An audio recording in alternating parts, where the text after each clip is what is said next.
chaos, boot to the face. Let's go. California to Georgia, we get it poppin', homie. We taking over the game, so fuck who hating on me. We bounty hunting, taking all of the trash out. Your podcast a one-hit wonder like Smash Mouth. Y'all can talk all that big shit, don't want. Yeah, they got it bumpin'. Leg drop, boot to the face, we won't fold. Quick to put a dude in this place, he out cold. With a tombstone, grapple the waist, get laid flat. Can't escape, nowhere to go, the cage match. It's on now, when I spot him, it's no problem. Everybody stone cold till they hit with the rock bottom. Sharpshooter, I won't miss him like Bret Hart. Like Al Snow, they gon' need him a head start.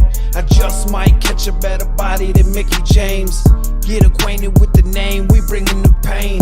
Like Kane in the ring, all I see is red. Paul era, Undertaker, I can see the dead. John Cena putting hands in your face. Ted DiBiase, keep a milli on the waist. B2TF, better stay in your place. Welcome to another episode of Boot to the Face. Chris Rucker and EJ Reed here on YouTube and all your favorite podcasting platforms. If you jump in, please give us a like and a subscription would be great also. And say what's up in the chat. EJ, how you doing?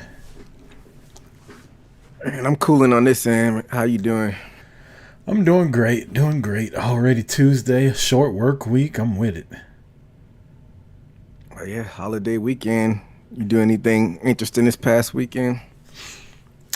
What did I do? No, I didn't have my kids for the first time on a holiday weekend in a while. So we just fucking went to the gym a few times. Went to the pool, I think we went to the pool every day this weekend. And randomly went to the Battery and got way too drunk. We drank a lot, laid around, did some adult time.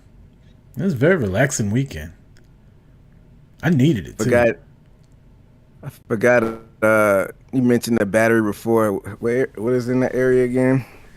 Everything, man. It's just like, so the Battery is the Brave Stadium, right, is in the dead center of the Battery, and all around it are just like bars and restaurants, and it's like an entertainment hub, and it's huge. But it's literally about a mile from my house. After Show But Later says they love the Wolfpack shirt, EJ.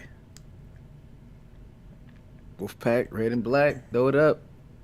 Yeah, we just randomly, it was like fucking 10, 11 o'clock.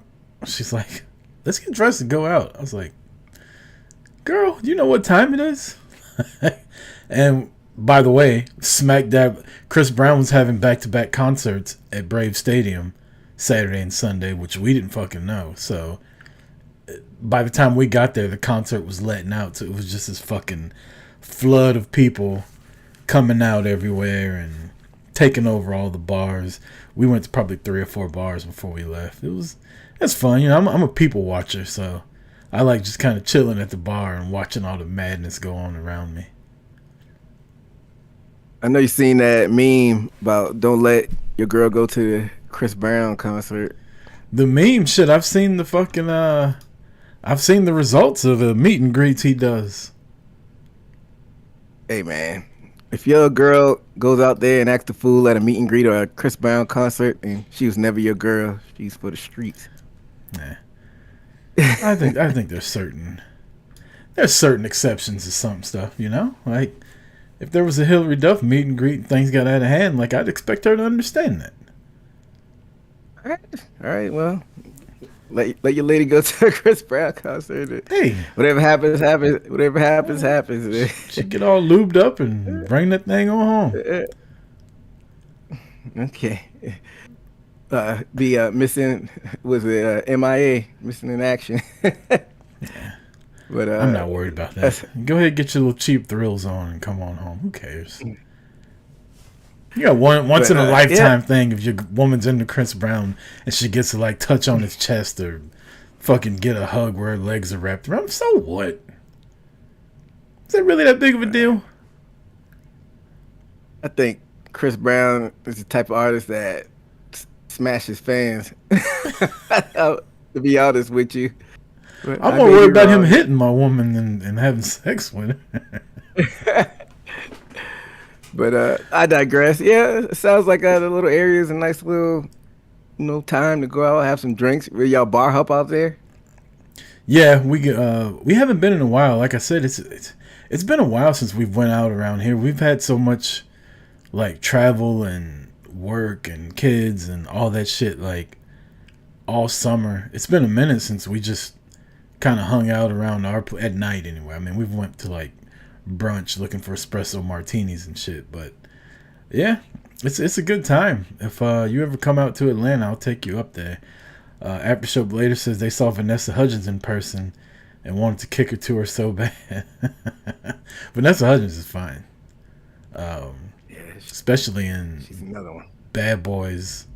What was it? Bad Boys for Life? The Well, third or fourth yeah, one? I think it was the third one. She might have been in both, but I definitely she was in remember the her last two. third one. But yeah, I remember that WAP video came out and everybody was doing that little TikTok dance. And I'm going to tell everybody out there listening, find the video of Vanessa Hudgens' WAP dance. That part where they get on the ground, they're like smacking on the ground and doing other stuff with the other parts of their body. Yeah. Happy birthday to Selma You're welcome. Hayek today, by the way. Oh yeah, she's a timeless beauty. She gets finer with age like wine. Mm-hmm. Mm-hmm. Who we gonna dedicate the show to today, EJ? I don't know. I don't know if you're trying to go with people that we know personally or No, celebrity. I normally just dedicate the show to like a celebrity crush. I was trying to think of who it should be. You know what? Hillary Banks, Fresh Prince of Bel-Air, the Actually, light skinned one and the dark skinned one. Because Coco Jones. Whew, Okay. Okay. Okay, I didn't know you were going with that one because I was thinking of Hillary, man. That was always an Ashley Banks. I'm thinking of the original series, but yeah, if you're talking about reboot too, I take Coco over. Karen Parsons. I think that's the other Hillary thing. Yeah, Karen that was Parsons. her. That was her. Yeah. Shout out to Hillary Banks. We're gonna go Hillary Banks, both versions, but especially the Coco Jones version. Yeah, man.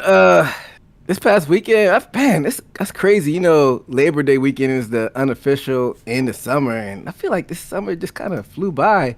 We had with the CRC or whatnot, and I feel like right after that, like summer just fucking flew by. But that does feel like that was forever ago. Really, I feel like it was like I don't know. I don't feel like it was that long ago. I feel like. Like I said, the summer just flew by. I ain't do anything this past weekend exciting except sit my ass on the couch. Oh, I fired up the smoker, did a little pork shoulder, did some pulled pork. So that's the most exciting thing I did this past weekend. And then it sat my ass on the couch and college football. I love me some NFL, but deep down inside, I'm a college football guy. So that was exciting watching all the football. And Sunday, all eyes were on Miami and who did play? Notre Dame. And then earlier that day, my Gamecocks were on playing Vatech on Sunday. So that was nice. I feel like Sunday was more exciting than Saturday. Well, Saturday was just boring, I thought. Like Texas and Ohio State was boring. I enjoyed that one, Archman and Height, but of course it's boring. Your Bulldogs had cupcakes. They were munching on cupcakes this past weekend. Yeah, that's true too. It's like that's the one issue I have with college football is you shouldn't get rewarded for playing. Like, how can I put this? You shouldn't be punished for playing a good skill. Now, if you got like 4 losses, yeah. But if you're playing top 10 opponents and you lose 2 of them, I don't think you should be punished to the point where you're scared to play top 10 opponents, when they make these schedules. Now, in the SEC, you're going to play some heavy hitters because everybody in the SEC is pretty much heavy hitters now. But, I don't know, like Georgia, I think they play like Lower Chattahoochee Technical College or some shit like that. It's like, what are we even doing here? It's not even fun to watch. Like, it's just an ass whooping. you got to kind of be thankful for those games, but especially with the news that came out with the past week, where SEC is going to a 9 conference game schedule, so even one less. And then if you're like 4 out of the teams, including Georgia, I'm pretty sure they're keeping the ACC rivals like Georgia Tech, us, Clemson, Kentucky, Louisville, and Florida State. So it's basically you only got 2 other games to schedule whoever. It's coming more and more like NFL, and then 12-team playoff. Yeah, make every game count, but don't punish them for every game. Like, I don't know. It's gonna get harder and harder for people that aren't in the SEC, the ACC, the Big Ten, like those Power 4 conferences. It's gonna get harder and harder for teams to sneak in now, even with it being 12 teams, just because all these teams are so fucking good. I think they got one spot designated for a non-Power 4 school, like the highest conference winner. So that's like their only chance, basically, to get that automatic spot. You still get a dope bowl game, so it is what it is. But yeah, NFL starts this week. 48 hours from now, NFL starts up. So we'll have our week 1 NFL picks coming up a little bit later. But let's do what we came to do, EJ. This is Boot to the Face, your mom's favorite wrestling podcast. Let's talk some professional wrestling. This past weekend, there was a lot of shows going on. I think I watched AEW Collision and Dynamite like back to back on Max. So I don't know what happened on what show, but I do know what happened. But Clash in Paris was also Sunday. I also had 2 fantasy football drafts this week. I did that too. So yeah, it was a lot of hanging around at the house. Not spending a lot of money, which is always fine. A lot of drinking, like I said, and a lot of pro wrestling. So let's get into WWE Clash in Paris, or as a lot of people were calling it, another glorified house show, where nothing major happened as far as title changes or anything like that. But we did have a pretty big storyline at the end. You want to go match by match, or you just want to hit like the key points of it? I mean, it was only like 6 matches, so I mean, we don't have to go like analyze match by match, but I guess just point out whatever you liked and what you disliked with the pay-per-view. I was disappointed in Nikki Bella versus Becky Lynch. I thought Nikki Bella would come out and reestablish where she was when she had to retire some years ago, when I honestly thought like her run as Divas champion, I thought she was really good. Now looking back on it, it's like, was she really good, or was her competition not as good, so she looked that much better? Because she looked really out of place with Becky Lynch in the ring. And there was a couple things like that fucking springboard kick she tried to do, and Becky thought about selling it too, which was funny. And then it just like, it hit her like, wait, she wasn't even close to me. And Becky just kind of jumped on top of her and started beating her ass. But yeah, it just, I don't know, the crowd wasn't into it. Like, this Nikki Bella return hasn't been what I thought it was going to be. I don't know if that's her fault, if it's the booking fault, or maybe it's just Nikki Bella's kind of like my version of how ECW fans are. Like, maybe I look back on her run way more fondly than what it was, and it doesn't hold up now, or maybe her time has just passed. I don't know, but I was really disappointed in that match. How old is Nikki now? 42? What's that got doing anything? Father Time is undefeated, so CM Punk's 50 years old.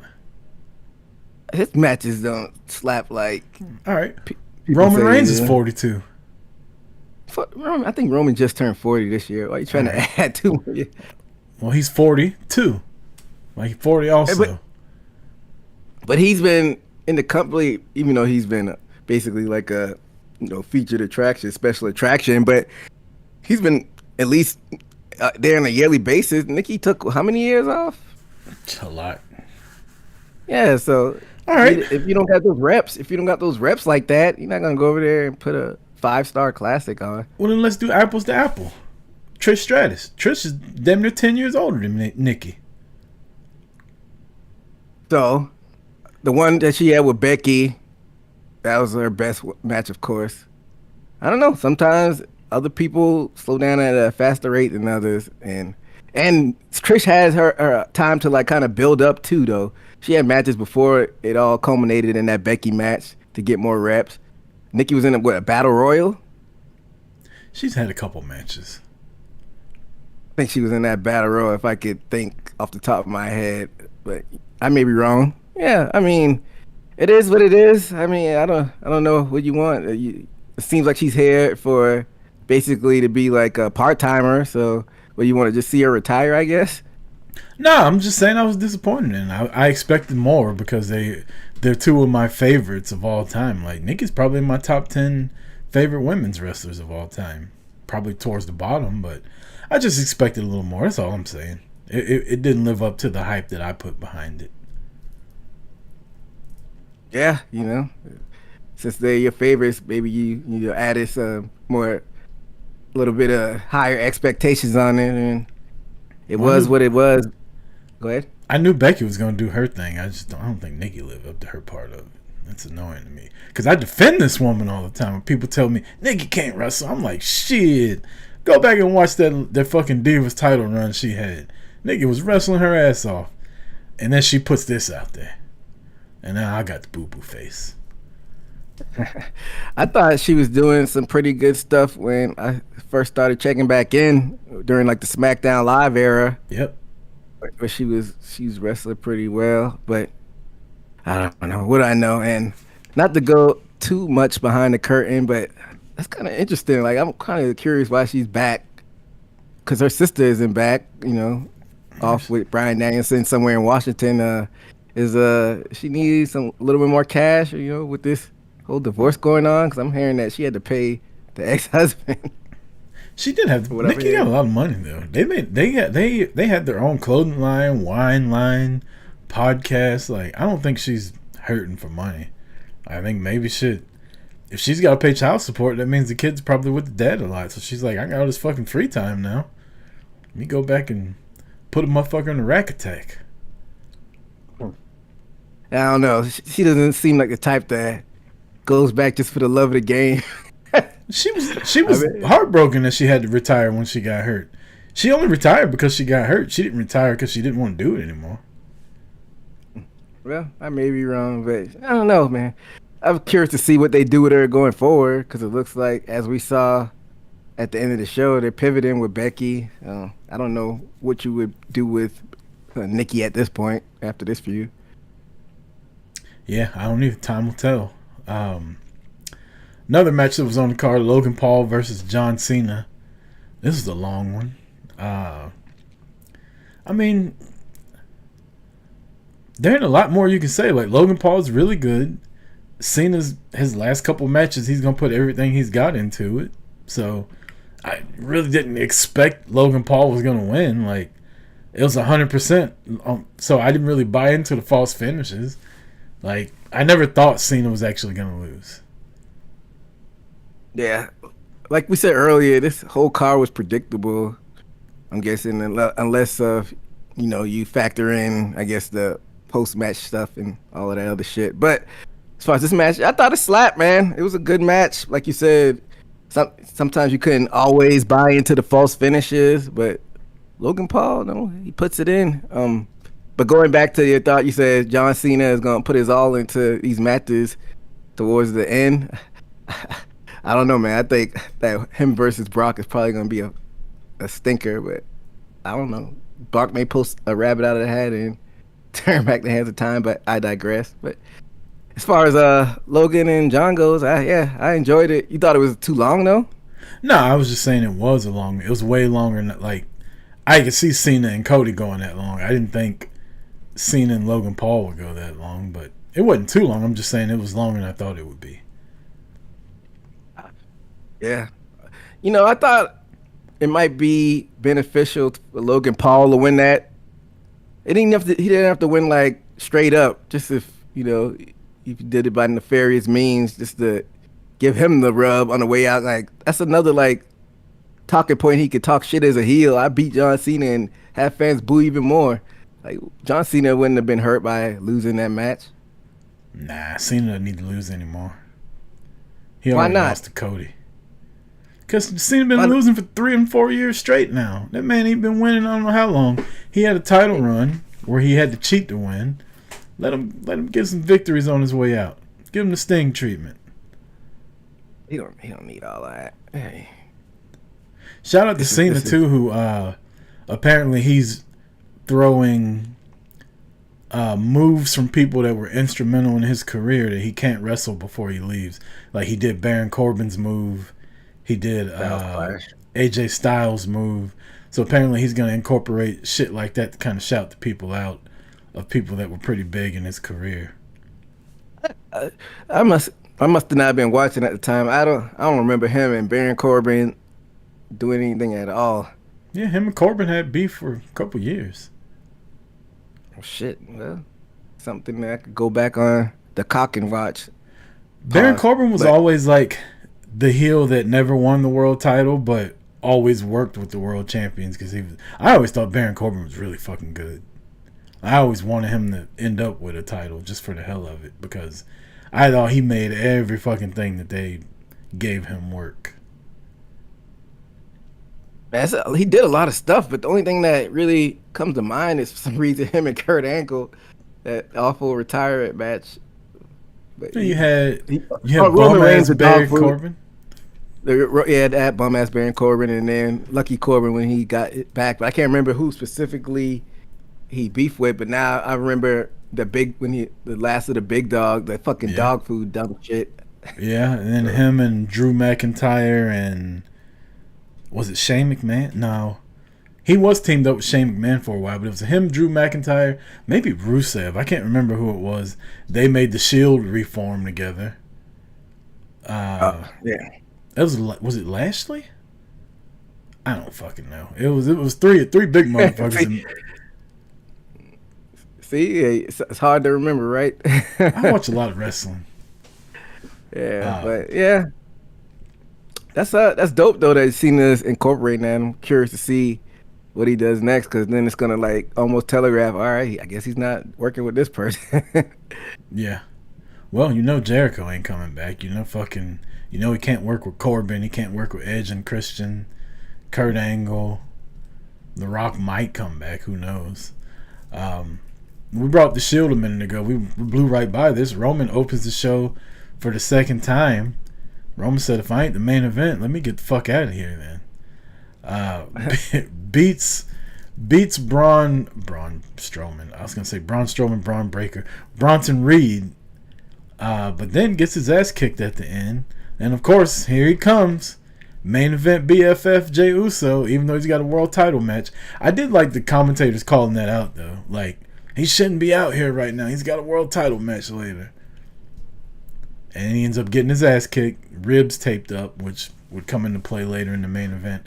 But yeah, Roman Reigns beats Bronson Reed, which, pretty much knew was going to happen. But the way they did the beatdown was pretty dope at the end. What'd you think? I think visually it looked dope. I mean, they're just destroying him. But, like, I don't know.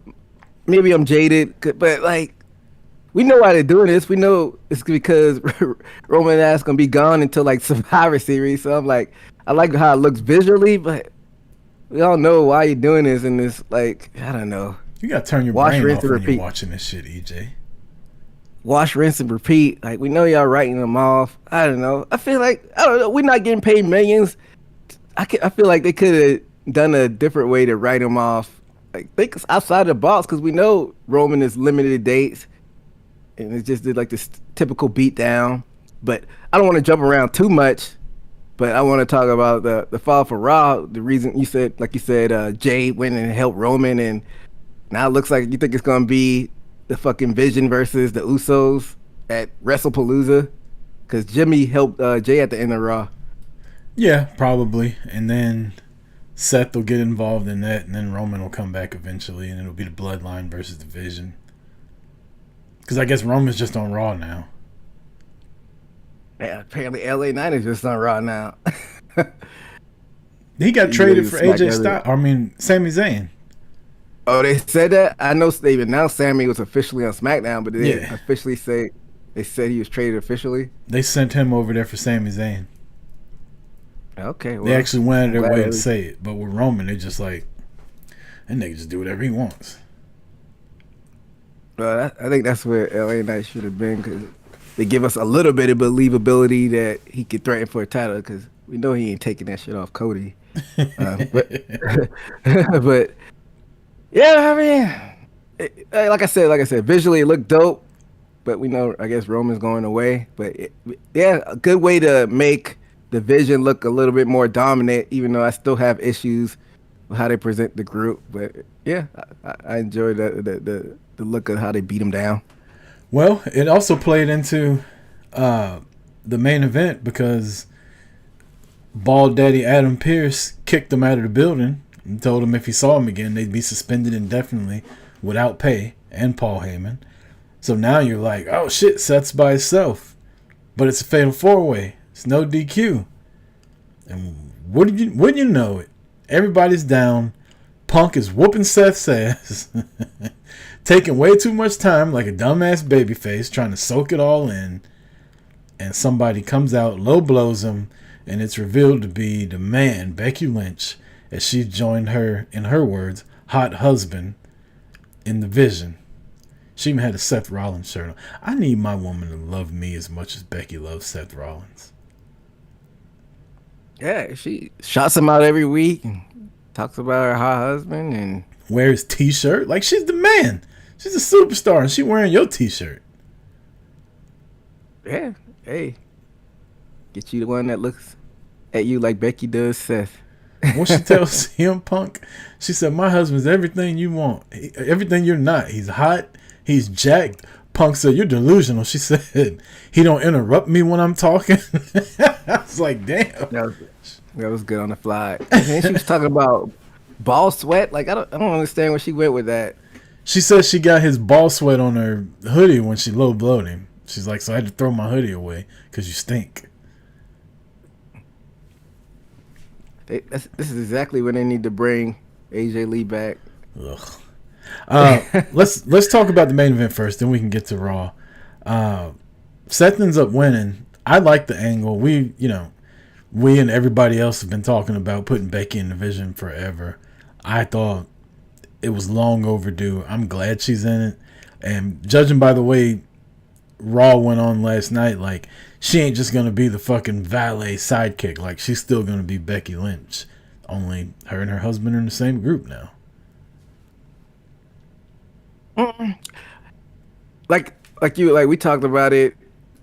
You specifically a few weeks or a few months ago, whenever they fucking started this, how it'd be dope if they added like a woman to the group and how Becky would be a fit. And I'm with you. I think it'd be dope, but I'm not convinced that she's like officially in the group. Right?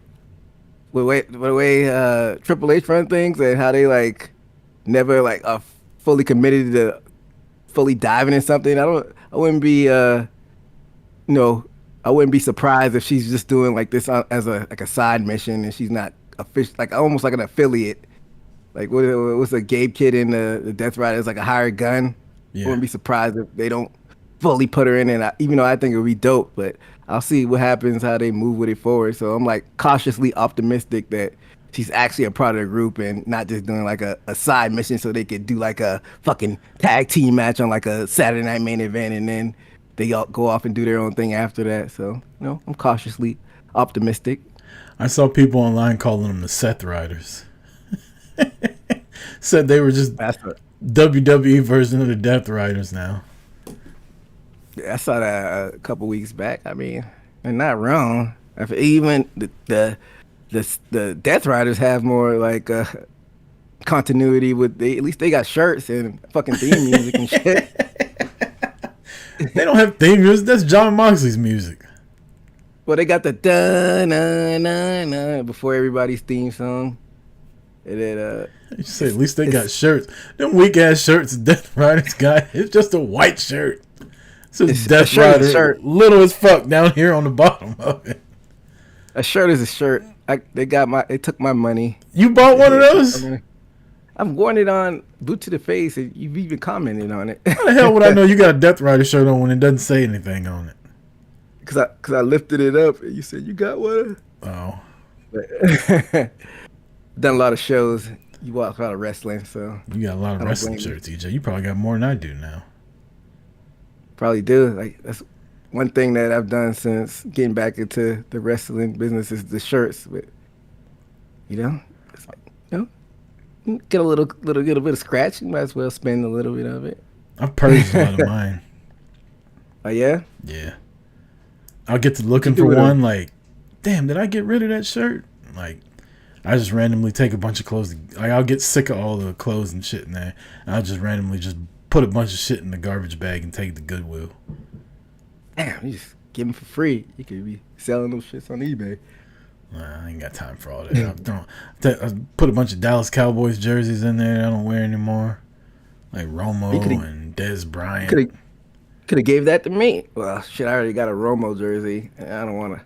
Yeah, you could. Yeah, you're right. For throw the Dez Bryant. I already got an 88. It's not Dez Bryant, but I hope you didn't get a Micah Parsons jersey.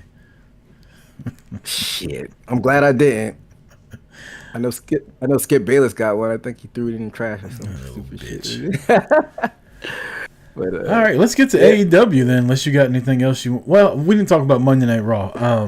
Yeah, Becky getting in Punk's face was fun. I loved that. I loved her going toe to toe with Punk on the mic, which is you never really see a woman and a man like going back and forth unless they're like involved like Dom and Rhea. But this was just like people talking shit. I did like Punk's little restraint of like, I'm not gonna hit you, like you're a woman. I'm not gonna talk shit about you. You're one of the best female wrestlers ever. And Becky was just like, oh, you're gonna be a bitch. So I'm gonna just talk, and she just destroyed that man. His wife gotta come fight. If this were AEW, she would have got to go to sleep. Adam Page said, fuck this. And Marina Shafir got that buckshot Larry. He said, I don't care if you're a woman. But what other woman got clotheslined the other night? It was on, oh no, it was on TNA. This was TNA I was watching. It was, I know you talking about. It was Jakara Jackson. Yeah. It was Jakara Jackson. Order 4, their bodyguard. I saw that. The bodyguard, Agent Zero, said, clothesline her ass. So she was out there talking all this shit. He was like, all right. You want to step in the ring talking shit? Here you go. Eat this clothesline. Then the Hardys came out. I'm like, why the Hardys helping Jakara Jackson? Because they had like a backstage thing where like she was doing art and she was drawing art for like Jeff Hardy or some shit. Either way, it was a stretch.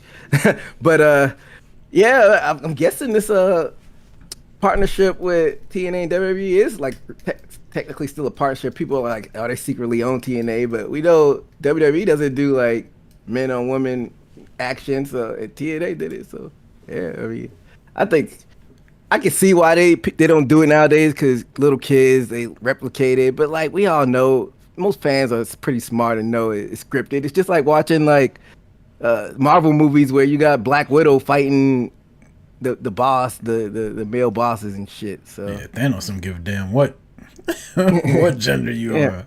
You can catch his ass whooping one way or the other.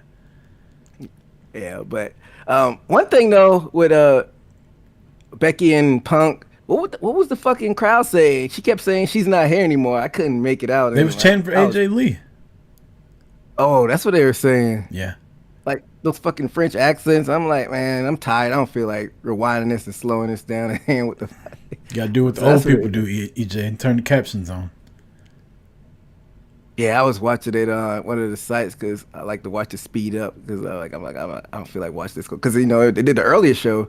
Usually I watch it on Netflix if it's live, but they did the early start time and I wasn't at work. I don't know why I missed it. Maybe at the gym or something. But yeah, I didn't watch it live. Speaking of officially out of the Peacock era now, so I'm gonna have to learn that VPN shit we've been talking about for the longest because I'm not paying no fucking $30 a month for a pay-per-view anymore. Yeah, it's pretty simple. We'll talk off camera, but and with Netflix, I can watch NXT, SmackDown, like all that shit, right? If I'm in another country. Yeah, nice. But yeah, I mean, like I said, I'm curious to see what happens with Becky going forward, and Punk, I'm guessing he's still chasing Seth. Like, I don't really know what's going on. Like we said, I'm guessing it's gonna culminate into a War Games, like Roman, Punk, and like I don't know how they're gonna do it. We got WrestlePalooza coming up. You think they might run Punk and Seth back at WrestlePalooza? I'm guessing. I think that's the intergender match. You think so? You really think they're gonna pull the trigger on AJ Lee? Either that or Rhea, since she was getting involved also. Yeah, wasn't her and Punk backstage interacting? Yep, that's what I was saying. I shouldn't say she got involved, but they were kind of getting in, interacting or whatever. But this is one thing I want to say. Everybody's like, AJ Lee this, AJ Lee that. I don't know if you were watching around then. I never really found AJ Lee to be that good. I wasn't. So like, I have like literally no. I don't think I've ever seen an AJ Lee match. Maybe like glancing, like if something was on the network, back when the network had the live channel, maybe I may have seen a match. But like, she was wrestling. She was wrestling like Caitlyn back then. You know, remember my girl Caitlyn that I met at WrestleCon? I don't think you were there that day, but that's the type of people she was wrestling, right? And then she tried to cut a fucking pipe bomb promo against the Bellas about how they're divas and not wrestlers and all that. But honestly, like, this is gonna sound bad, but AJ's popularity was when she was like getting passed around on TV. No, I thought you was about to say in real life. I'm like, wow, man. I made sure I said on TV. But like, man, her thing with Daniel Bryan, her thing with Kane, her thing with Punk, like that's what she was most popular for. Like, I don't remember a WrestleMania moment with AJ Lee besides her kissing Daniel Bryan and him turning around and getting kicked in the face by Sheamus. Like, that was her big fucking moment.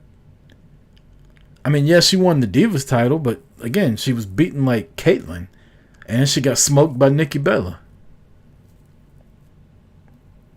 Yeah, I mean, another one, Caitlyn. Like, I wasn't around. Like, I don't even know what her character is, but I don't want to get too far off track. But AJ Lee was crazy. I mean, that was her thing. She was crazy. Wasn't like that's when a little bit later Saraya was kind of like the bridge between that era too, though. Yeah, she came. Wasn't that the first person she faced was AJ? Did she take the title off? Took the belt from her. Only reason I know that is because I watched that movie, The Rock, what The Rock did with Saraya, and they had like Zelina play AJ Lee. Yeah, she had the NXT Women's title and the Divas title at the same time. Shout out to Saraya for that, but yeah, I'll take your word for it. That AJ wasn't all that in the ring, so. I mean, that's just my opinion. Like, people are gonna, the way I talk about Nikki Bella is the way people are gonna talk about AJ Lee, and I never saw it. I never saw her being that great of a wrestler. I thought she was a way better character, but she was never like everybody's like, oh my god, I'm gonna lose it if she comes back, and it's like, are you? Or is she just popular by proxy because she left when Punk left and he's come back, so now you want her to come back? Maybe a little bit of both. You never know. It could have been like a lot of 12-year-old girls that were fans of her, and now they're 12 or 24 years old. And now they're fucking 24-year-old crazy motherfuckers. And they're around Roxanne's age, and nostalgia's a motherfucker. And Roxanne crazy ass too, but she can work. Hey man, Dom knows how to really, really pick them, right? It's funny. I was saying her memorable moments where she kissed Daniel Bryan, and then he turned around and lost. Well, her last title run that she had, where she lost to Nikki Bella, Brie Bella, Daniel Bryan's wife, kissed AJ Lee, and when she turned around, Nikki knocked the shit out of her and pinned her. So I don't know, just a little love triangle there. Goes around, comes around. Was Punk ever involved with the Bellas? I don't think so. Not on TV. Punk Okay. was involved with a. Punk got around too back in the day. That's why they call him Chick Magnet Punk. Because I was just going to try to tie things together because we were talking about the possible tag team match. I'm like, I wouldn't be surprised if they might try to do Punk and Nikki versus Seth and Becky, but you said they weren't involved with each other, so. I was seeing a lot of stuff about people saying Paige might be the one, and I'm like, what did Paige and Punk have to do? But people were saying there was a time where like they were on screen, like not together, but in each other's universe or whatever. I'm like, I don't ever remember Punk and Paige having anything, but and then Paige posted the fucking big eye emoji last night right after Raw was over. Like, oh, somebody talking shit? Yeah. I don't know. I mean, I feel like AEW is a perfect company for her to be in. As far as I'm guessing, she's probably, doesn't want to work too hard with her previous injury. If she goes back to WWE, I think they probably would actually make her wrestle more. I don't know if she's in a position to do that. So I don't know if they hire her unless she wants to come back and be like on-screen commissioner again. Wasn't that what she was doing before she left WWE? She was like the commissioner or some shit. Paige here. That shit was awful. That's when she was going through all her.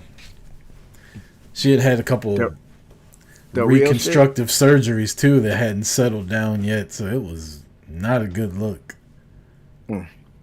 But that's not the case now. She is fine. Yeah, shout out to Paige. I wouldn't mind seeing Saraya back on TV. I don't know. It feels like she's content on doing, stuff outside of wrestling, but money talks. If TKO trying to throw her that check, I could see her maybe taking it. You never know. You know what? I don't want any more wrestlers to come to WWE because, goddamn it, it's costing me too much money. Yeah. Yesterday's price wasn't today's price. If they keep hiring more, you might see an increase. All y'all to get mad about wrestlers getting released. I don't want to hear y'all bitching about how much ticket prices are. All right, come on now. I still, you don't want to see people lose jobs. It's just that they're paying the wrong people. I'm thinking like the behind the scene, higher up jackasses are getting paid more than the wrestlers, and they keep wanting to pay these shareholders money. That's how every company works, though. So yeah, just fuck the TKO shareholders and them being greedy. I want to see the wrestlers get paid though. Well, we talked about AEW briefly when we were talking about Saraya. Let's get into some AEW stuff, EJ. Well, one more thing. We briefly talked on Raw and Jimmy coming back to help Jay. I don't know, man. I feel like every week they just keep ending Raw with the same shit, division beating people up. Like, I don't know. How you feel about that? Yeah, it is the same shit. Like, until it's WWE, man. They're just there to get money. They don't give a fuck about storylines no more. We got all these contracts and ticket prices high as giraffe pussy, and we keep selling out. Netflix just gave us billions of dollars. Like, you about to get the fucking Seth Riders every week. I don't know. I remember watching in the the Ruthless Aggression era.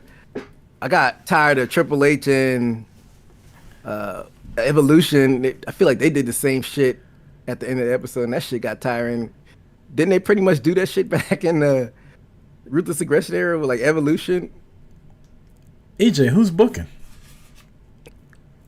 I know, that's what I'm saying, but am I like misremembering things?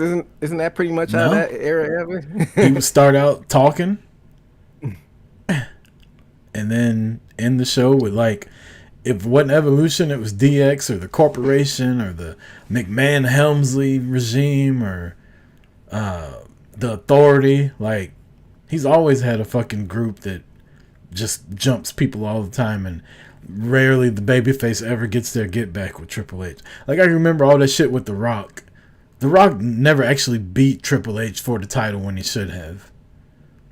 Like, I remember one of those title reigns, The Rock beat Vince McMahon for the fucking belt instead of Triple H. Disgusting.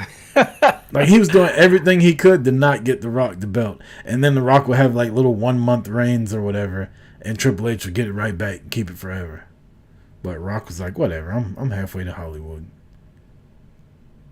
Yeah, and you mentioned, like, during, like, the heel DX faction and the McMahon Helmsley era that kind of ended in the same.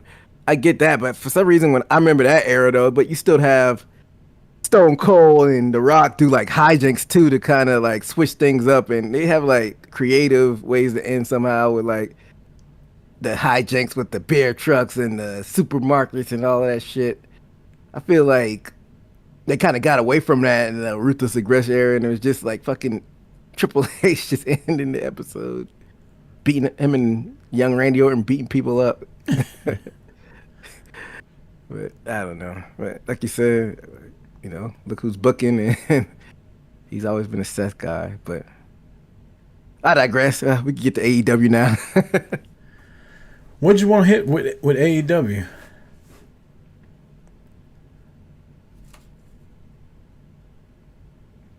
I think you might be mute on my end. Uh-oh. I can hear you now. I was saying, what did you want to hit on AEW? Like you said, there was a good bit of things going on. You watched Collision and Dynamite back to back. You got Moxley refusing to face Darby. You got, looks like Ricochet and Hurt Syndicate getting into each other. Jamie Hayter, she's back with Tekla, and also you got Edge and Cope going up against, not Edge and Cope, Edge and Christian going up against FTR, and a few other things that's going on. You got a lot of things in the mix right now, as far as them trying to bubble up for All Out. I'm always intrigued with the women. What are they called? The Toxic Triangle, or the Death? The Triangle of Madness or something like that. Yeah, which is Sky Blue, Tekla, and Julia Hart. I feel like before Julia Hart got hurt, she was like so far and away from like the Sky Blues of the world and people like that, right? But now since she's been back, like of the three of them, I feel like she's at the bottom of the triangle. Yeah, really? I feel like her and Sky are kind of equal. Of course, Tekla, of course, is like the focal point on that. But yeah, I feel like, you know, there's levels to it, kind of with the Toxic Attraction or whatever the fuck. I always fucking mixed in it. Fatal Influence or whatever. Fatal Influence or whatever the fuck their name is. You had like a hierarchy, but you know, JC's kind of in the forefront now. But with this one, I feel like Julia should be kind of in the middle because she's a former TBS champion. Right. And she was the only woman in the Malachi Black group. So I don't know, but I feel like it's fine. I feel like she's being featured every week though, which is a good thing. I'm not complaining about it. I'm just saying the way I look at that group, like she's the one, if it's a triple threat or a 6-woman tag match, I'm like, well, Julia Hart's got to take the pin. Like, to me, the importance isn't on her. I think Sky Blue is like on her way up. I think she's gotten a lot better, and you know, it doesn't help that she ain't hard to look at, or it doesn't hurt. I mean, both of them are, one's blonde and one is brunette. They're like the same size. They are not the same size. I gotta go back and look. I see them maybe height wise, but like anyway, yeah, that doesn't matter. But I'm just saying it doesn't hurt that she's got a lot of Rhea Ripley to her as far as like what the fan base is gonna like, her outfits and stuff like that, and she's wrestling way better, and she's in this storyline now where they're clearly pushing the Triangle of Madness to take over in some kind of way. Who knows? Maybe those women tag team titles are coming. Man, I don't know what the fuck Tony's doing. He's all of these belts. He's bullshit Bill. He's been introducing the one that he should be introducing. For some reason, he's sitting on it. I don't understand, but it's Tony Khan for you. But yeah, I like what they're doing with like the non-title holders right now. If you're not Mercedes or Tony, but even talking about Tony or Mercedes, looks like Windsor. She's facing Mercedes for the TBS. What do you think? I feel like Tony's really high on Windsor. I know you haven't really said your opinion on what you think about her so far. I don't love her. I don't hate her. She's like a lower version of Jamie Hayter to me. Like, that's what she reminds me of. I don't know if it's the accent or I do love that she does a Scorpion Deathlock though. Like you want me to fucking cheer for you? Fucking hook a motherfucker in the Scorpion Deathlock. I'm on board. Besides the variation, the sharpshooter with Natty, I just really see a woman do the Deathlock if I'm not mistaken. No. You don't really see too many people doing the Scorpion Deathlock or sharpshooter anymore. Like Rock used to do it all the time. Him and Stone Cold would do it back and forth. But like no man really uses it as their finishing move. I don't think like you said, anybody does besides Natty. You got Garcia does like his version of it, but he'll lean all the way back on it. I don't watch enough Daniel Garcia matches to know that. He calls it like I can't remember what he calls it, but yeah, not too many people outside. Don't the FTR guys do it? I hope not. I think they do a sharpshooter just because they're Bret Hart marks. But yeah, I mean, well, as far as Windsor goes, they're pushing her hard. I feel like her little Windsor thing is slowly but surely catching on with the fans. I don't think she's gonna beat Mercedes, but you said she reminds you of Jamie Hayter. What do you think? Looks like Jamie Hayter and Tekla is gonna be feuding. I'm here for that. That's gonna be a hard hitting. I wish when Hayter came back, she wasn't still Boogie Nights Jamie Hayter though. I wish she kind of reverted back to fucking bad bitch Jamie Hayter. Yeah, I mean, I think she'd be perfect with her. I don't know if her and Windsor are cool. Like if she needed a tag team partner, either have her or is Aladon signed to the company or was that a one-off? That's a good question. I thought I saw that she signed there, but I don't want to say that 100% because I don't want to be wrong. But I thought I saw that she was signed. That'd be dope. You throw her in the tag team mix. But yeah, like they got a few things going on with the women's division. I know you watch Collision too. Like, do we know what's going to happen with Tony next right now? Did she get laid out at the end? I think they did beat her up. But I think they just beat up everybody in the ring. Yeah, they beat up Megan her, Vane, Almanada. No, it was the Madness because they kept doing the super kick thing.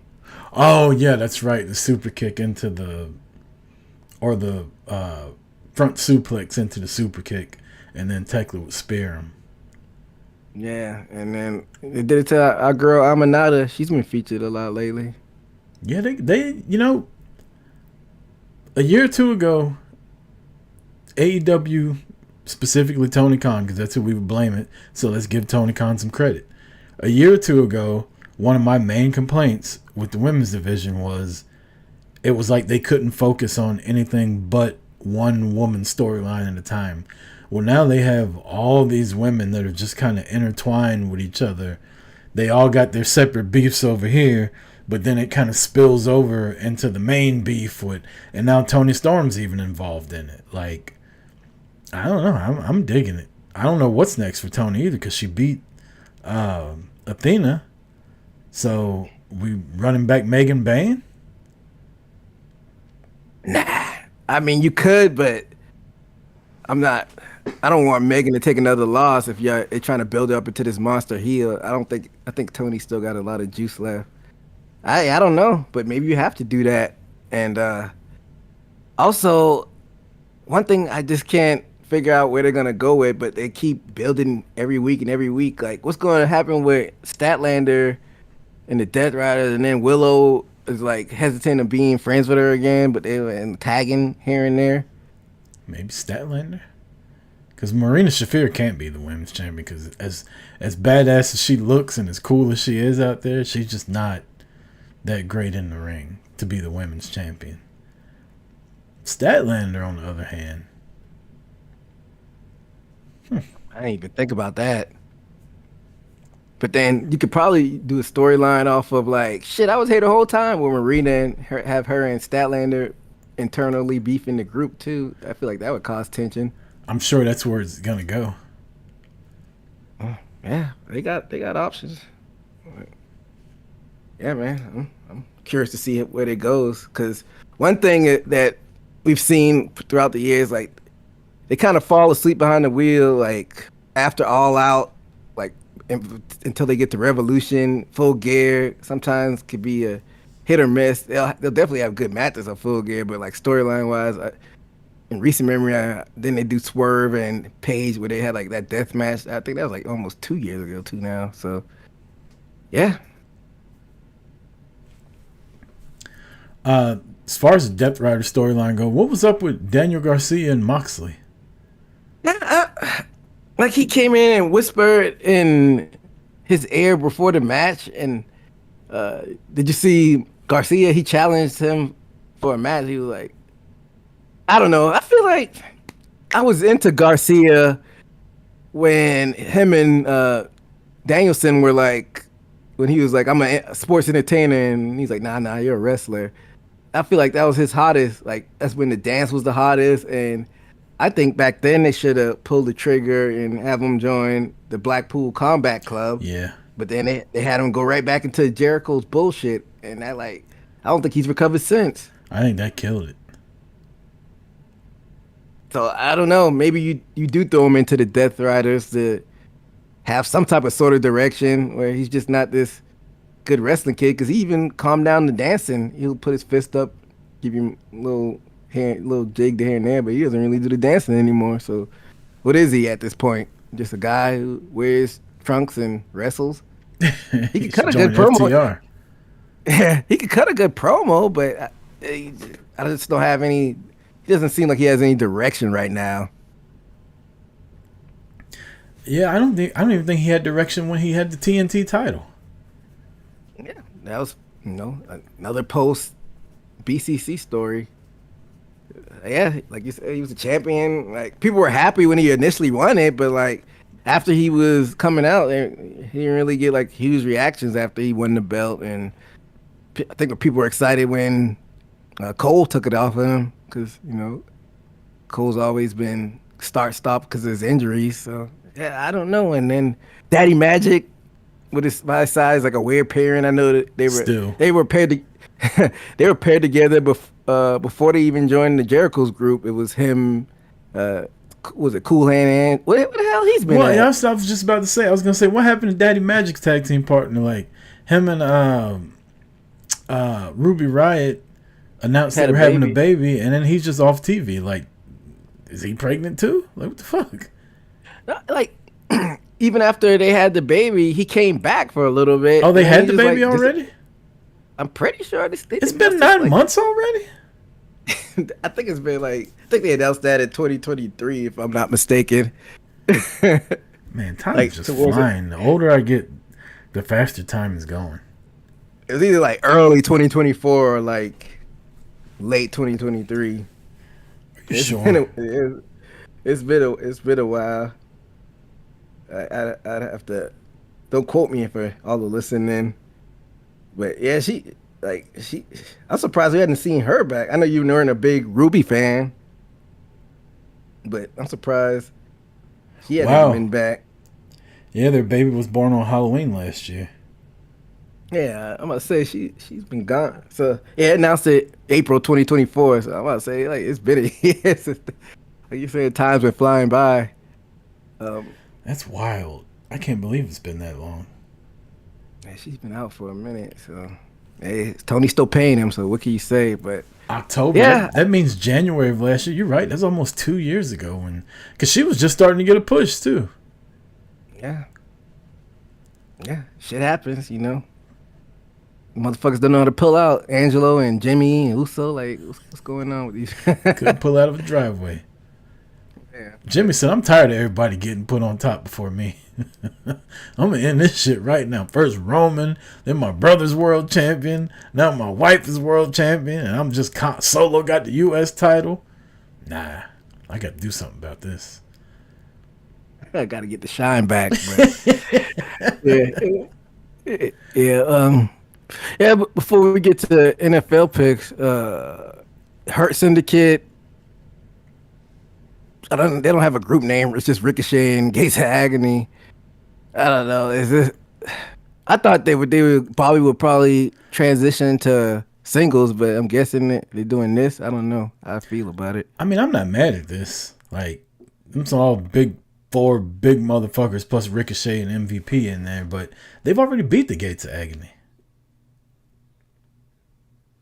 Yeah, I don't understand where they're going with it. Is it to give Ricochet a bigger rub? I mean, it makes sense, like storyline wise, because Ricochet wanted to join them a few months ago, and they said nope.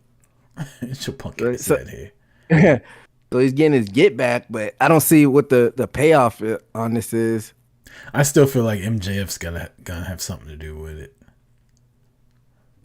You think so? Yeah. Because MJF and Ricochet and the Gates of Agony all jump fucking Hangman and I was about to say Jey Uso. Mark Briscoe. A couple weeks ago, this was right before the pay-per-view when they tied him up and threatened him to set him on fire just so Hangman could change the stipulations or whatever, right? So they're clearly all working together, and then the day of the pay-per-view, they come out there and jump Lashley and Shelton Benjamin. Like, clearly MJF had something to do with that. Yeah, I think so too. Yeah, they got to come back and tie it around somehow, whether it's Bobby eventually getting the belt off of MJF or something where it ties all together, because I think it would be dope if they just had Bobby beat the shit out of Okada, take that belt from him, be the unified champion. Nah, Bobby needs to be world champion. Well, he could get that too. I'm just saying for like the immediate future before the year is over, and sometime next year he'll get the world championship. If you want to do a real David Goliath story, then have Darby take it off Bobby somehow. I think the ship has sailed on Darby for the time being. Yeah, for the time being, this is more long-term booking. Like, I really don't know what's going on, because I thought it would match up perfectly where Will Ospreay would get the title at All In, but they're saying his neck surgery, they don't know when. People saying it's 12 months to 14 months, but we know wrestling, people don't really know what's happening as far as timelines with surgery, and not doctors and shit, but I don't know, man. Yeah, I mean, you don't know, like you're saying. If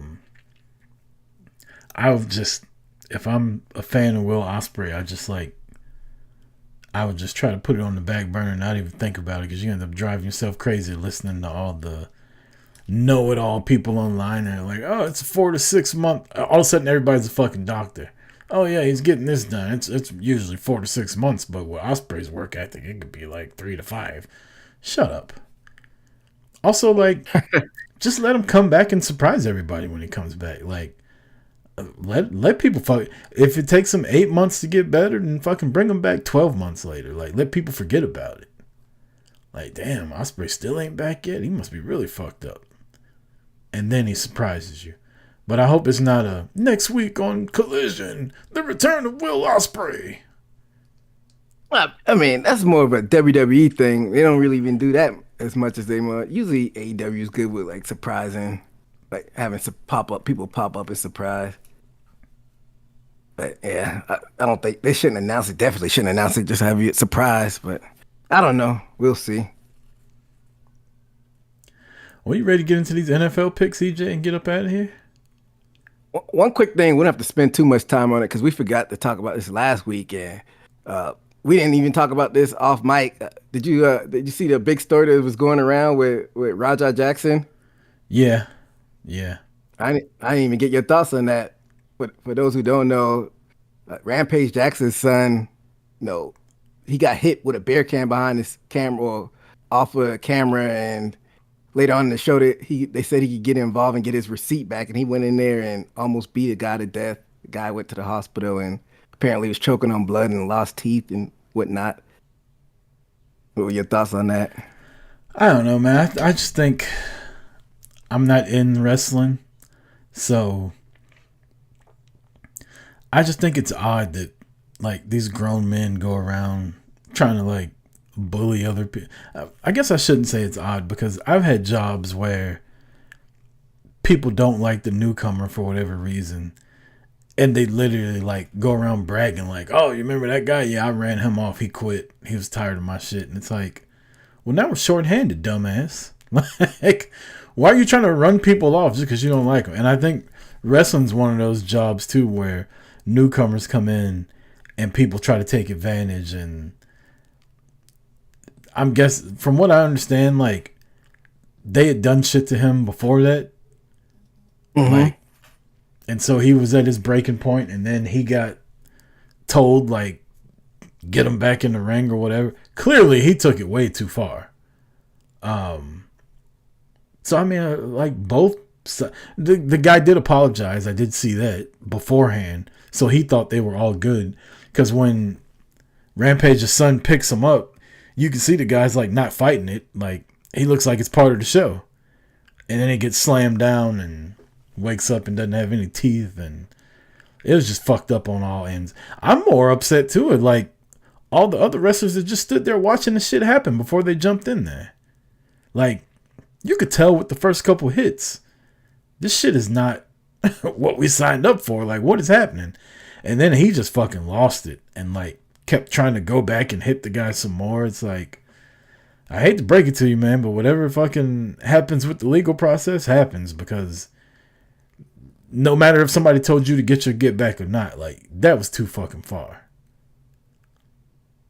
Yeah, and not to make any excuses, because he's a grown man at this point, 25. But I don't know. I think that generation, they're like almost detached from reality in a sense. And like I said, I'm not making any excuses for him, but that whole 25, it means you were born in 2000. You grew up with like being with social media and cell phones, and he was letting his live like egg him on, like, y'all think I should get my gut back? Like, this is real life, man. This ain't a video game. You just go in the ring and almost kill a man. So he should definitely be prosecuted to the full extent. I'm hearing that the LAPD hadn't really done anything at this point, but they have it on film, so he should definitely face the consequences. But I feel like it's a little more nuanced than that too. Like you said, it's a bunch of different factors with them taking him backstage and doing what they did with him, like almost like hazing of some sort and like hitting him with it. And like they knew he wasn't a wrestler, he wasn't a worker, and having somebody go in the ring and tell him to do that and he's not trained. So it's a little bit of negligence on all of the people who were factored into that too. So like I said, the kid Rajah is at fault, but like it's negligence on everybody else's fault. I feel like it was just overall just handled poorly, man. Yep. Couldn't have said it better myself. That's why you're a lawyer. To the fullest extent of the law. NFL picks? Let's do it. Dun, dun, dun, dun, dun, dun. Dun, dun, dun, dun, dun, dun, dun. Man, I can't believe it's fucking football season again. I feel like we were just talking about the Super Bowl not too long ago, but here we are. I'm glad we're past that. Week 1, and starting it off on Thursday Night Football on NBC and Peacock. Our Dallas Cowboys are traveling to Philadelphia for the defending Super Bowl champion, Philadelphia Eagles.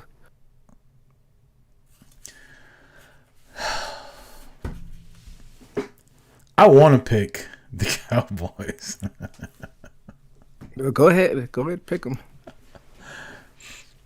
And I know that's my team, and I'm way more homer than you are, but I mean, they won 7 games last year with all those injuries. Dak is back. They got George Pickens. They'll have a better running game. They'll have a better offensive line. Their defensive line is a little bit better. Like,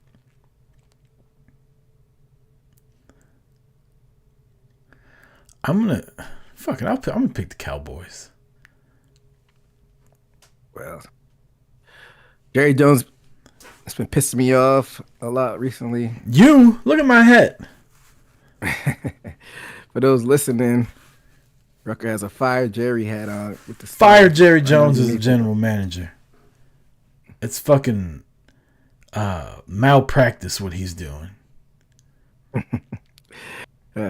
Definitely seems almost like a conflict of interest at this point. But can I say something real quick though? What's that? About the trade with Micah Parsons. I'm not mad he got traded. I actually think it was smart to trade him while he's worth the most. I just don't think they got enough for him. Now, you now have, instead of signing him for what he ended up getting was $47 million, now you have that money to pay DeRon Bland, Tyler Booker. Maybe you want to re-sign George Pickens. Maybe you want to go get some free agents at the end of the year. Hopefully they do, because they got a shitload of money. They got like the second most money under the cap now. So maybe now they can start spending. You wouldn't have been able to do that with him. And yeah, he's a great player. But now you got 4 first-round draft picks that you can kind of move around. I just don't like the A, I don't think they got enough for him. And B, trading them to the Packers when the Packers are already a playoff team. That means it's going to be a low first-round draft pick. Now, if they couldn't find anybody else, but I'm not mad at the trade. I'm not mad about Kenny Clark either. I think him and Odigizua are going to be pretty good up front. Dante Fowler led their Washington Commanders last year in sacks. He's back now. I think their defense will be a little bit better than what people think without Parsons. Obviously, you lost a generational player, but I think it's smart. I think it was a smart move. I just think it was dumb how they went about it. I think it was dumb for Jerry to make such a fucking circus of everything and then to do it the week before football starts. And it's like, you could have did this shit in the offseason. Like, just traded them in the offseason before the draft, where you could have used the draft picks this year, right? And then your team could have got acclimated to it. Instead, he makes this fucking dramatic-ass presentation and just fucks everything up. And now you got a new coach that his entire team's been worried about all this drama and shit instead of football. But anyway, so I think it was smart. I just think it was dumb how they did it. I'm with you. I mean, having all the cap space with signed free agents and draft picks, all fine and dandy, but what do we know? We don't know what they're gonna do with it. Like, how we go? What if Jerry Jones does some stupid shit with it? Oh, I don't put it past them. I'm just saying, as a football move for your team, this was actually a smart move. He just did it in a very stupid Jerry Jones way that made everybody laugh. If he just did the shit in the offseason and traded him, it'd have been like, oh, damn, they traded Micah Parsons, but look what they got back. They got this, and this. Then you'd have had the draft picks this year. But instead, you get them in the next 2 years. But like I said, like, they got like $50 million under the cap now. So this offseason. But then after, this is what I mean by good decision, bad decision. Smart, but dumb. It was smart to do it. You got all this shit under the cap.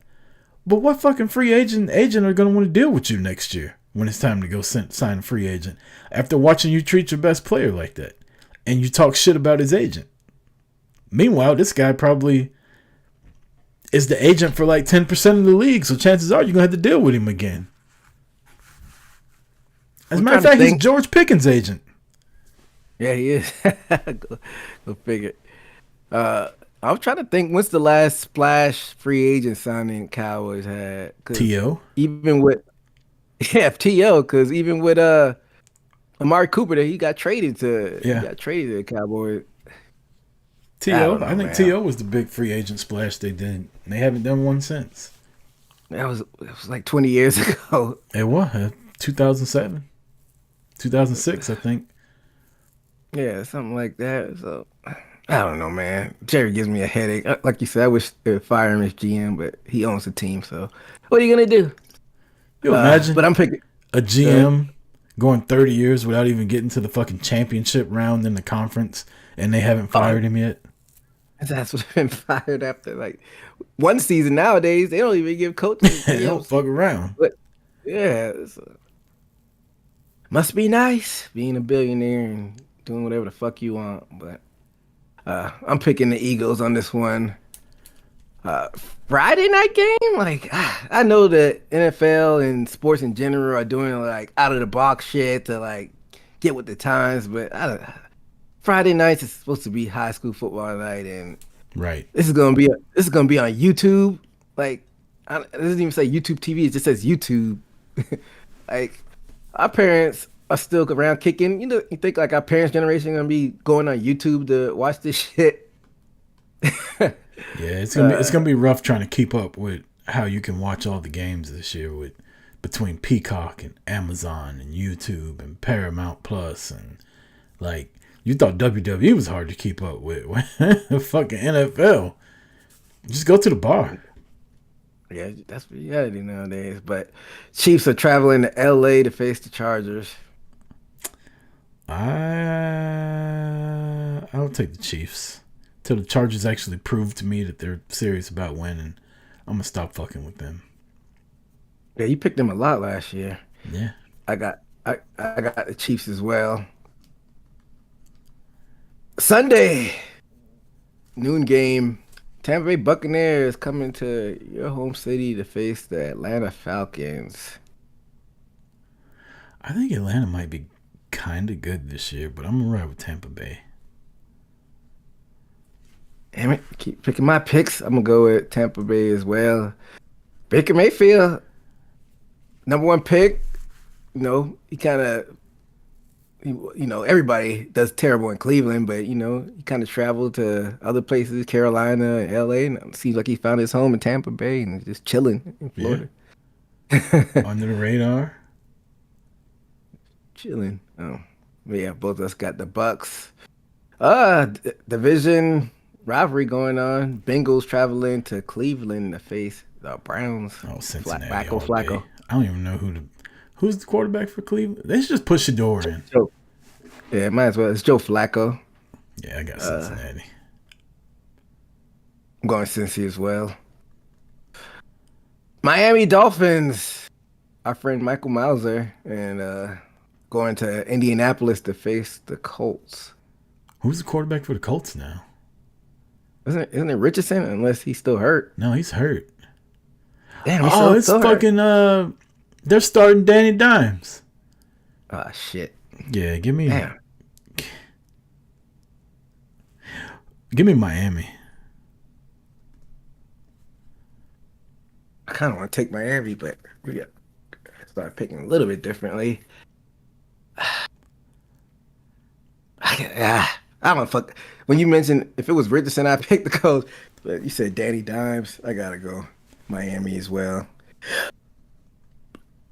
Las Vegas. The Raiders traveling to Foxborough to face the New England Patriots. Ooh. Shit bowl. I'm gonna take the Raiders. Who's the Raiders? I don't even know either these teams' fucking quarterbacks. Isn't Lord Handsome or whatever his name is, isn't he the quarterback? Garoppolo? He may be. I don't know. I'm going with New England in this one. Who's New England's quarterback? Isn't it the Drake May? Alabama guy? Yeah, it might be Drake May now. Oh, Drake May's Tennessee, isn't he? I don't know. I thought it was Drake May. I was gonna say Matt the guy from Alabama, but I don't think he's there anymore. I think it is Drake May. But either way, a game I will not be watching. I'll be watching the highlights on that one.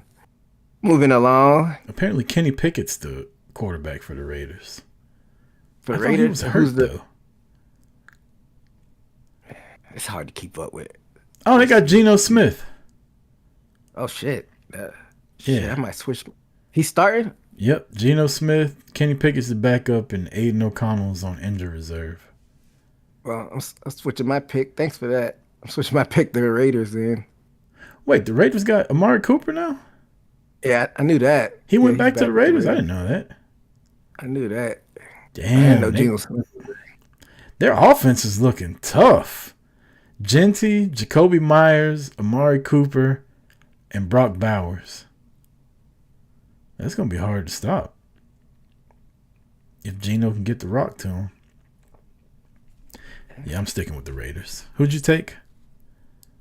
I changed mine to the Raiders. You said they had Geno Smith. I didn't know that. Cardinals out there in Arizona. They're traveling though to the Big Easy to face the New Orleans Saints. Kellen Moore special. Spencer Rattler, Florida Gamecock. He's getting his start in New Orleans. Oh, that's right. I'm not Derek picking him though. Retired. Yeah, I'm not picking him though. I'm going with the Cardinals on this one. Yeah, I'm going with the Cardinals also. Steelers, your boy Aaron Rodgers facing his former team, going there to New Jersey to face the New York Jets. Oof. Give me Pittsburgh. Hate to do this too, but I'm picking Pittsburgh as well. The other New York team, the Giants, they're on the road because they're playing at the same time as the Jets. They're going to our nation's capital to face the Washington Commanders. I'll take Washington. You picked Pittsburgh last time, right? I did.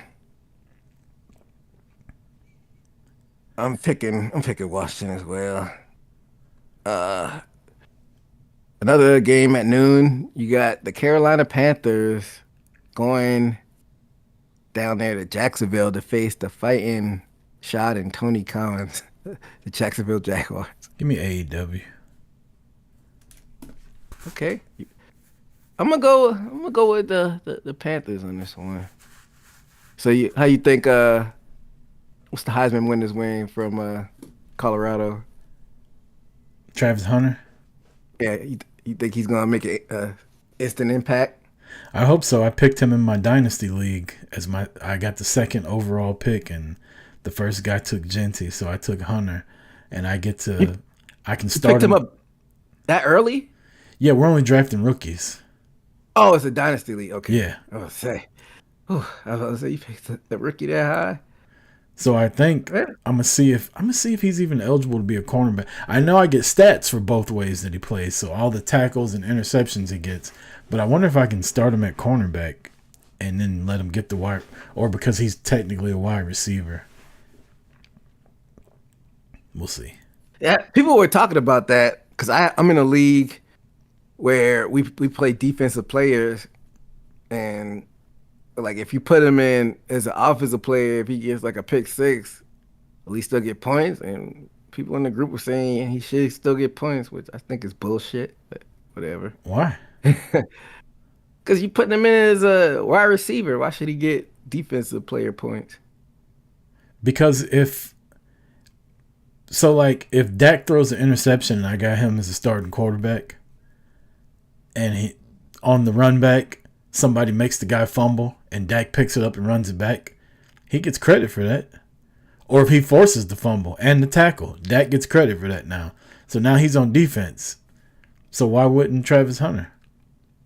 I get it, but it's still kind of a cheat code because I don't know, but whatever. I'm going Jags too.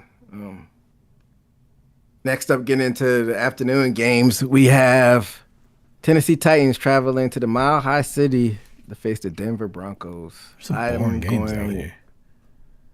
Yeah, I'm going with the Broncos on this one. Yeah, I was right in Tennessee, and then I put Denver. Another division rivalry.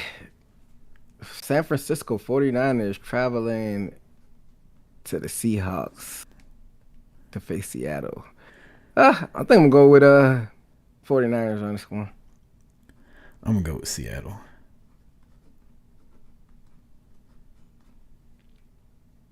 The Detroit Lions, man, they're packing them with the division rivalry this opening weekend. You got the Detroit Lions traveling to the frozen tundra, not so frozen yet, to face the Green Bay Packers.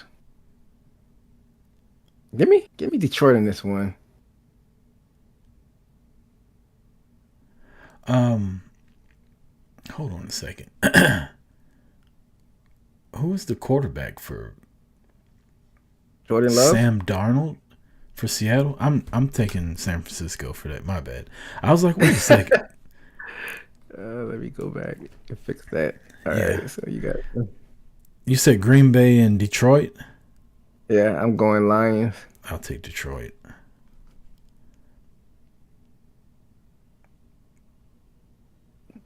Houston, the Texans, they're traveling out there to LA. Hold on. Okay, I'm gonna say that. The Chargers got a game, but that's on Friday. They're traveling to face the Los Angeles Rams. Ooh. Who's the Rams quarterback? Stafford. Still? Yeah. Man. I'm not sure on this one, but I'm going to go Rams. Yeah, I'll take the Rams also. Stafford and then Jimmy Garoppolo's the backup. Oh, that's where he went to. Man, this motherfucker's stealing money from the NFL at this point just because he's handsome. Baltimore, this is the Sunday night game, traveling to Buffalo. This is one to face the Bills. Right? Coming out hot. Give me Baltimore.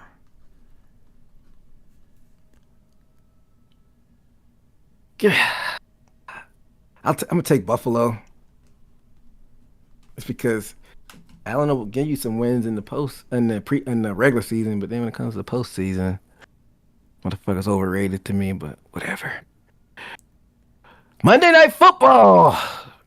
More division matchups. They do a good job of doing the division to start the year off, and then last week division we got the Minnesota Vikings traveling to Chi-Town to face the Chicago Bears. Who's Minnesota's quarterback? Is it the kid from Michigan? I know he was hurt the last year. I thought it was Sam Darnold. Nah, remember you just said he went to the. I know. He said he went to the Seahawks. I'll tell you. Give me a second.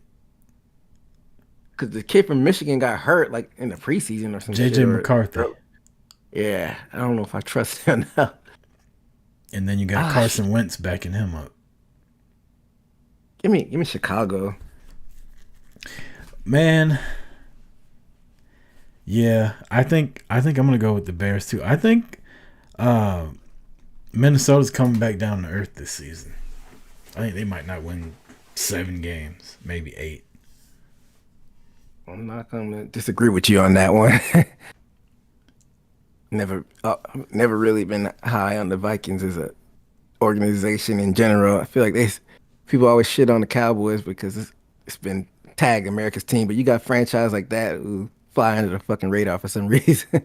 Yeah, them Falcons, Cardinals. Who else has been around forever and never won a Super Bowl? The Browns. Yep. And even on a higher level, we talked about it last week, weren't we? How the 49ers are a cornerstone franchise NFL, but they hadn't won one like prior to the Cowboys. But people give them a pass. So. It is what it is. Haters gonna hate, right? That's all the games? Yep.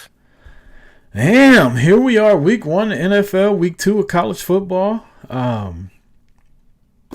Week 2 of the NFL, EJ will be out in Vegas. Oh, you'll be on a plane, right? Aren't you leaving early Sunday? Yeah, I'm leaving. I'm flying back. I'm getting there Friday, flying back sometime Sunday. I can't remember. And I'll be in South Carolina this weekend. So I might try to go to Columbia and make the game. It's face SC State. I used to go to SC State too, so I don't want to disrespect them and call them a cupcake, but it is an FCS school, so it should be an easy win. And it'll be fine. I haven't been to a college. I mean, I went to a college football. I haven't been to a UGA game at UGA in 15, 20 years, maybe. I remember you mentioning that. Yeah. Good time, man. I've seen them play at the Ben Stadium, and then I went and saw the bowl game with Arizona State and Texas last year, which was a lot of fun. But yeah, I hadn't been out between the hedges in forever. It would have been a good time this past weekend to go because tickets were like $30. Yeah. I was looking at tickets for this weekend, and like they're a little bit higher than I want to. Like you said, it should only be like $30 when you're facing like a smaller FCS school, but it is what it is. Yeah. Everything's high as giraffe pussy nowadays. Who's South Carolina got week 3? Vandy, and then it's off to the races in Columbia, Missouri, Mizzou. Have they fucking been in my den of horrors the past 6 years going to that stadium? Have they made the time yet for that game in week 3 against Vandy? Because I saw it was to be determined. I don't know. I hadn't looked. I know the Mizzou game was a flex. Like it could either go on at night or like the 3:30, 4:30 or whatever, that midday kickoff. And I have a meeting that day, but the president of my alumni fraternity was like, he got season ticket holders, so he's like, you tell me what time it is, and we'll have to flex around that because he's like, I can't miss that game. So. Yeah, that's will be the next big one. That's week 4 though. But damn. Yeah, I'm not sure that week 3 Vandy game. It's in Columbia, South Carolina, so it should be. Yeah, I can't see that being a night game. It's still to be determined. Interesting. So it's a flex game, I guess. Georgia plays Tennessee that week. It's a 3:30 game, so 12:30. So I'll get to sleep in while we're out in Vegas to watch that Georgia game. My buddy that I'm going with, he's a big South Carolina fan too. He lives in South Carolina. So if we all end up hanging out, I'm sure y'all will end up talking about that. I forgot. I mean, the fight is not going to happen until, probably like, people start really filing in like 8:30 Pacific time, probably. Damn, that late? Yeah. It's, fights don't usually, main events usually don't start until like 11 Eastern time. Damn, I thought they started. Yeah, so 8 o'clock Pacific time. You start filing in there, the main event will be damn near over with by the time you get back. All right. So yeah, they should start filing probably like 7-ish. Yeah. A lot of people don't watch the preliminary. But yeah, hopefully that South Carolina games are early games. Yeah, that'd be dope. Go watch the game somewhere.